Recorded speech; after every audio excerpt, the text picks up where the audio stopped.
გამოგვიეს ჩანაწერი სამწუხაროდ სასამართლოს ტექნიკური აღჭურვილობა არ არის სათანადო კარგად არის მოდა ამ ჩანაწერის შინაარსი და შემადგენლობას მოუწია სიტყვასიტყვით ამ ჩანაწერის სტენოგრამის ამოგითხრა.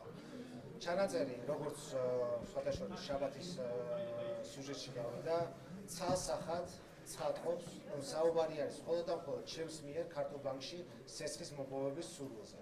რაზეც ჩანაწერის ბოლოს ივანიშვილი თანხდება და მეუბნება, რომ გამევლო ეს თემა დეტალურად ქართულ ბანკის დირექტორთან და შემეთავაზებოდა რამე დამატებითი ინტერესი მოგების წილის სახით დაპროექტება.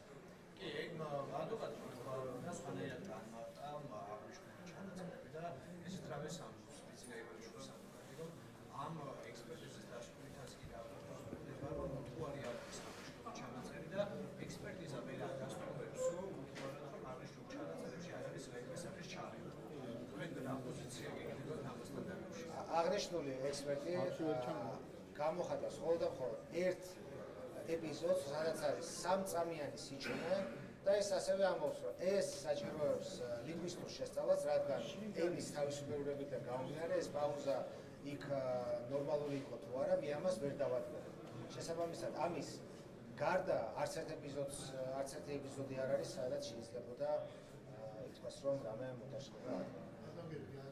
ბატონი ხელმოეს ტრანსფერს ამბობს, რომ ის ისო საუბარშია, რომ ის ნატოფთან დროს ვერ დაურეკავდა ბრძანების ტონით და იგივე თავდებში ვერ ჩაუდგებოდა.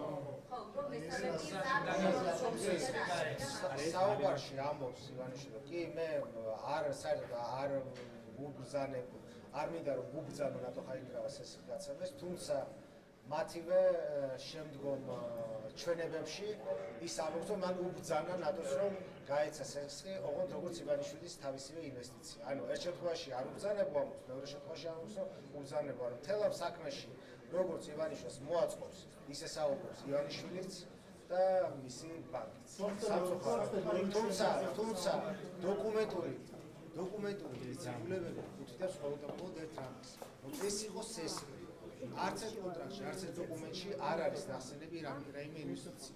არც ჩანაწერში არ არის ნახსენები, რომ ეს არის ინვესტიცია.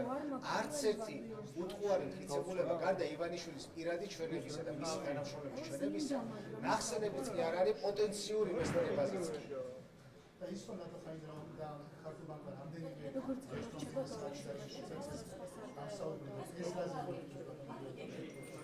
ჩვენი საუბრიდან როგორც დასაბამის ბოლოს ივანიშვილი მეუბნება, რომ წავსულიყავი ქართულ ბანკში და ბოლომდე გამეხილა ეს პირობები, ზუსტად იმავე დღეს მე შევხვდი ქართულ ბანკის დირექტორს და ზუსტად იმავე დღეს კომიტეტმა დაამტკიცა სესხი. ანუ გამორიცხული არის ივანიშვილის მიერ ნახსენები ის დამატებითი მოლაპარაკებები, რომლის შედეგადაც ის გახდა ვითომდა ინვესტორი. ეს ფიზიკურად ვერ მოესწრებოდა.